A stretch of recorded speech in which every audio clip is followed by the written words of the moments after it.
Hello friends, आज हम लोग जो है कि संविधान की अनुसूचियों के बारे में अध्ययन करेंगे। तो शुरू करते हैं। पहली अनुसूची, राज्यों के नाम और उनके न्यायिक क्षेत्र। पहली अनुसूची में किसका वर्णन किया गया है?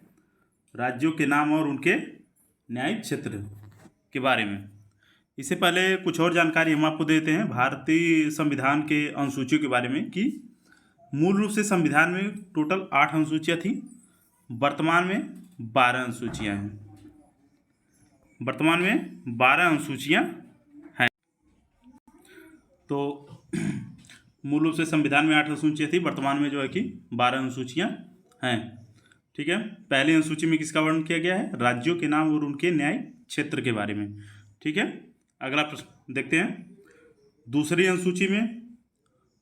अनुसूची में भारतीय राज्य व्यवस्था के विभिन्न पदाधिकारियों के वेतन भत्ते और पेंशन के बारे में, जैसे भारत के राष्ट्रपति के वेतन भत्ते और पेंशन के बारे में, राज्यों के राज्यपाल के, लोकसभा के अध्यक्ष, उपाध्यक्ष, राज्यसभा के सभापति, उपसभापति, सर्वोच्च न्यायालय के न्यायाधीश, उच्च न्यायालय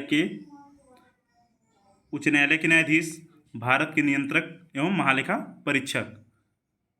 अगली अनुसूची देखते हैं। तीसरी अनुसूची में इसमें विभिन्न उम्मीदवारों द्वारा ली जाने वाली शपथ एवं प्रतिज्ञा के प्रारूप दिए गए हैं, जैसे संघ के मंत्री, संसद के लिए निर्वाचन हेतु अभ्यर्थी, संसद के सदस्य, सर्वोच्च न्यायालय के न्यायाधीश, भारत के नियंत्रक एवं महालेखा परीक्षक, राज्य मंत्री, राज्य विधानमंडल के लिए निर्वाचन के लिए अभ्यर्थी, राज्य विधानमंडल के सदस्य, उच्च न्यायालय के न्यायाधीश। ठीक है। अगली अनुसूची देखते हैं। चौथी अनुसूची में राज्य और केंद्र शासित प्रदेशों के लिए राज्यसभा में सीटों का आवंटन। अगली अनुसूची देखते हैं। पांचवी अनुसूची महत्वपूर्ण अनुसूची है। अनुसूचित क्षेत्रों और जनजाति क्षेत्रों के प्रशासन तथा नियंत्रण के बारे में। पांचवी अनुसूची में किसका वर्णन किया गया है? अनुसूचित क्षेत्रों और जनजाति क्षेत्रों के प्रशासन के नियंत्रण के बारे में उपबंध किया गया है। अगली अनुसूची देखते हैं। छठी अनुसूची में असम, मेघालय, त्रिपुरा और मिजोरम, ये राज्य का नाम याद रखना है, क्योंकि राज्य से भी संबंधित क्वेश्चन बनता है। पूछ लेता है कि 3 राज्य का नाम दे देगा, 4 राज्य का नाम देगा, उसमें 3 राज्य का नाम इसमें का रहेगा, उसके एक अलावा राज्य का नाम दे देगा। पूछेगा कि कौन से ऐसे इसमें राज्य हैं जो छठी अनुसूची में जिनका वर्णन नहीं किया गया है। तो जैसे असम, मेघालय, त्रिपुरा, पश्चिम बंगाल दे दिया, तो उसमें पूछेगा कौन है ये, तो हम पश्चिम बंगाल आंसर करेंगे। उसी प्रकार से जो है कि इसमें हमको 4 राज्यों का नाम याद रखना है, असम, मेघालय, त्रिपुरा और मिजोरम। तो छठी अनुसूची में असम, मेघालय, त्रिपुरा और मिजोरम राज्यों के जनजातीय क्षेत्रों के प्रशासन के बारे में वर्णन किया गया है। ठीक है। अगला देखते हैं। सातवीं अनुसूची में क्या है? सातवीं अनुसूची में राज्य और केंद्र के मध्य शक्तियों के विभाजन। ठीक है। तो राज्य और केंद्र के मध्य शक्तियों का विभाजन कैसे किया गया है? तो इसमें 3 प्रकार की सूचियां हैं। ठीक है ना। 3 सूचियों के माध्यम से इनका विभाजन किया गया है। जैसे प्रथम क्या है? प्रथम है संघ सूची। ठीक है।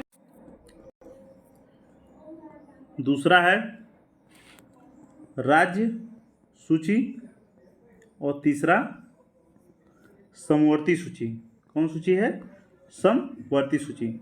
इन 3 प्रकार की सूचियों में केंद्र और राज्य के मध्य में शक्तियों का बंटवारा किया गया है। तो संघ सूची की अगर हम बात करते हैं तो इसमें कुल कितने विषय हैं? 100 विषय हैं। अगर हम राज्य सूची की बात करते हैं तो राज्य सूची में कुल कितने विषय हैं? तो राज्य सूची में विषय हैं 61 और समवर्ती सूची में कुल कितने विषय हैं? 52। ठीक है। तो राज्य और केंद्र के मध्य शक्तियों का विभाजन 3 प्रकार सूची में किया गया है: संघ सूची, समवर्ती सूची और राज्य सूची। संघ सूची की बात करेंगे तो संघ सूची के अंतर्गत आने वाले विषयों पर कानून बनाने का अधिकार जो होता है केंद्र सरकार का होता है। राज्य सूची के अंतर्गत आने वाले विषयों पर कानून बनाने का अधिकार राज्य सरकार का होता है। और समवर्ती सूची पर कानून बनाने का अधिकार केंद्र और राज्य सरकार दोनों का होता है। केंद्र और राज्य सरकार दोनों के बीच मतभेद उत्पन्न होने पर केंद्र सरकार की द्वारा बनाए गए कानून मान्य होते हैं। ठीक है। अगला देखते हैं। 8वीं अनुसूची में किसका वर्णन किया गया है? भाषा। 8वीं अनुसूची में क्या है? भाषा। तो मूल रूप से हमारे संविधान में कुल कितनी भाषाएं थी? 14 भाषाएं थी। वर्तमान में कुल कितनी भाषाएं हैं? 22 भाषाएं। 14 + 8, टोटल कितना हो गया 22। इसका मतलब कि मूल रूप से 14 के बाद 8 भाषाओं को हमारे संविधान में के 8वीं अनुसूची में, संविधान की 8वीं अनुसूची में जोड़ा गया है। तो पहला सिंधी जो है भाषा, 15वीं भाषा जोड़ी गई थी जो पहली, वो किस संविधान संशोधन के द्वारा जोड़ी गई थी? तो 21वें संविधान संशोधन के द्वारा जोड़ी गई थी। किस संविधान संशोधन के द्वारा जोड़ी गई थी? 21वें संविधान संशोधन 1967 में। अगला देखते हैं, कोंकणी, मणिपुरी और मैथिली 3 अन्य भाषाओं को किस संविधान संशोधन द्वारा जोड़ा गया था? 21 हो गया, 71वां संविधान संशोधन। किस संविधान संशोधन? 71वां संविधान संशोधन। ठीक है। अब अगला, और 4 अन्य भाषाएं, कौन कौन सी भाषाएं हैं? कितना हो गया? 14 1 15, 15 3 18, 4 भाषाएं। उन अन्य 4 भाषाओं को 92वां संविधान संशोधन द्वारा जोड़ा गया था 2003 में। कौन कौन सी भाषाएं थी उनको भी जान लेते हैं हम लोग। बोडो, डोगरी, मैथिली और एक भाषा और छूट रहा है, ये है संथाली। ठीक है। तो कौन कौन संविधान संशोधन द्वारा 8 भाषाओं को जोड़ा गया? तो 21वें संविधान संशोधन द्वारा सिंधी भाषा को, कोंकणी मणिपुरी नेपाली को 71वां संविधान संशोधन द्वारा, और 92वां संविधान संशोधन 2003 द्वारा बोडो, संथाली, डोगरी और मैथिली को जोड़ा गया। अगला प्रश्न देखते हैं, 9वीं अनुसूची। 9वीं अनुसूची में किसका वर्णन किया गया है? भूमि सुधार और जमींदारी प्रणाली के उन्मूलन संबंधी राज्य विधानमंडल और अन्य मामलों से संसद के अधिनियम और विनियम। तो भूमि सुधारों और जमींदारी प्रणाली के उन्मूलन से संबंधित कौन सी अनुसूची है? 9वीं अनुसूची। तो मूल रूप से जब हमारे संविधान में 8वीं अनुसूची थी, तो इसका मतलब 9वीं अनुसूची किसी न किसी संविधान संशोधन के द्वारा जोड़ा गया है। तो 9वीं अनुसूची हमारी किस संविधान संशोधन द्वारा जोड़ी गई है? पहले संविधान संशोधन द्वारा। पहली संविधान संशोधन द्वारा कौन सा जोड़ा गया है? 9वीं अनुसूची जोड़ी गई है 1951 में। ठीक है। अगला प्रश्न देखते हैं, 10वीं अनुसूची। 10वीं अनुसूची किससे संबंधित है? दल बदल कानून से संबंधित। ठीक है। दल बदल संबंधी प्रावधानों का उल्लेख है। 10वीं अनुसूची कब जोड़ी गई है?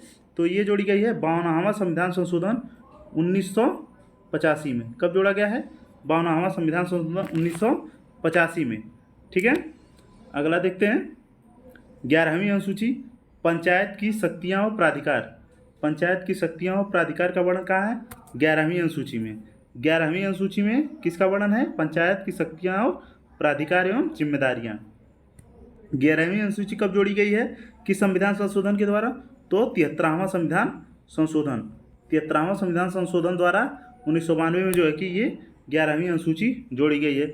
अगला देखते हैं, 12वीं अनुसूची। 12वीं अनुसूची का अंतर्गत क्या आता है? नगर पालिकाओं की शक्तियाँ और प्राधिकार की जिम्मेदारियाँ, प्राधिकार एवं जिम्मेदारियाँ। ठीक है। तो 12वीं अनुसूची नगर पालिका से संबंधित है। इसको कब जोड़ा गया है? 74वां संविधान संशोधन 1992-93। ठीक है। ये जो है कि जोड़ा गया है। तो इस प्रकार से जो है कि हमने 12 अनुसूचियों का अध्ययन किया। एक बार पुनः इनका रिवीजन कर लेते हैं, और इसको जो है कि बार बार रिवीजन करेंगे, देखेंगे, तो ये जो है कि याद हो जाएगा। परीक्षा के दृष्टिकोण से बहुत ही महत्वपूर्ण है, एक क्वेश्चन इससे बनता है। ठीक है। तो हम लोग एक बार पुनः रिवीजन करते हैं इसका। पहली अनुसूची में क्या है?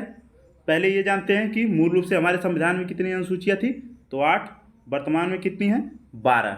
अब हम लोग जो है कि इसका 1 बाय 1 पुनः रिवीजन करते हैं। ठीक है। देखिए, पहली अनुसूची में क्या है? राज्यों के नाम और उनके न्यायिक क्षेत्र। दूसरी अनुसूची में क्या है? दूसरी अनुसूची में भारतीय राज्य व्यवस्था के विभिन्न प्राधिकारियों के वेतन, भत्ते और पेंशन आदि का उल्लेख, जैसे भारत के राष्ट्रपति, राज्यों के राज्यपाल, लोकसभा के अध्यक्ष, उपाध्यक्ष, राज्यसभा के सभापति और उपसभापति, सर्वोच्च न्यायालय के न्यायाधीश, उच्च न्यायालय के न्यायाधीश, भारत के नियंत्रक एवं महालेखा परीक्षक। तीसरी अनुसूची में देखते हैं क्या है? इसमें विभिन्न उम्मीदवारों द्वारा ली जाने वाली शपथ एवं प्रतिज्ञान के प्रारूप दिए गए हैं।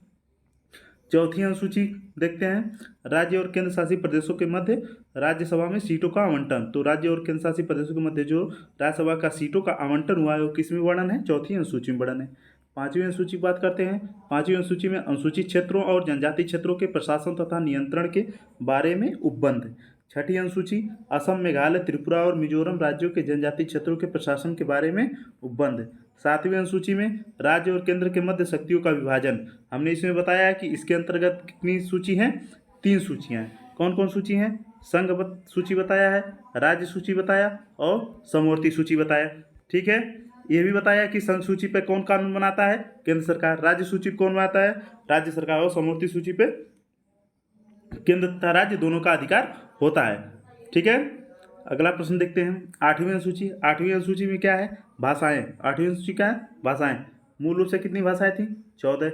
वर्तमान में कितनी है? 22। ये 8 भाषाएं विभिन्न संविधान संशोधन के द्वारा जोड़ी गई हैं। इसमें हमने बताया है कि सिंधी भाषा को 21वां संविधान संशोधन, कोंकणी, मणिपुरी और नेपाली, कोंकणी, मणिपुरी और नेपाली को 71वां संविधान संशोधन द्वारा, और 4 अन्य भाषा बोडो, डोगरी, मैथिली और संथाली को किस संशोधन द्वारा? 92वां संविधान संशोधन द्वारा जोड़ा गया था। इसको महत्वपूर्ण है, याद रखिएगा। 9वीं अनुसूची में क्या है? भूमि सुधार और जमींदारी प्रणाली के उन्मूलन से संबंधित। ये कब जोड़ा गया है? तो यह पहला संविधान संशोधन 1951 में जोड़ा गया है। ठीक है, इसको महत्वपूर्ण है, याद रखेंगे।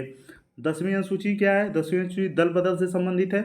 10वीं अनुसूची दल बदल से संबंधित है, तो ये कब जोड़ा गया है? 52वां संविधान संशोधन 1985। ठीक है, कब जोड़ा गया? 52वां संविधान 1985। अगला देखते हैं 11वीं अनुसूची। 11वीं अनुसूची में क्या है? पंचायत की शक्तियाँ, प्राधिकार और प्रावधान के बाद जिम्मेदारियाँ हैं। ठीक है, ये कब जोड़ा गया है? तो 73वां संविधान संशोधन। ठीक है, अगला देखते हैं 12वीं अनुसूची। ये कब जोड़ा गया है? इसमें क्या है? नगर पालिकाओं की शक्तियाँ एवं प्राधिकार। ये कब जोड़ा गया है? 12वीं अनुसूची, 74वां संविधान संशोधन।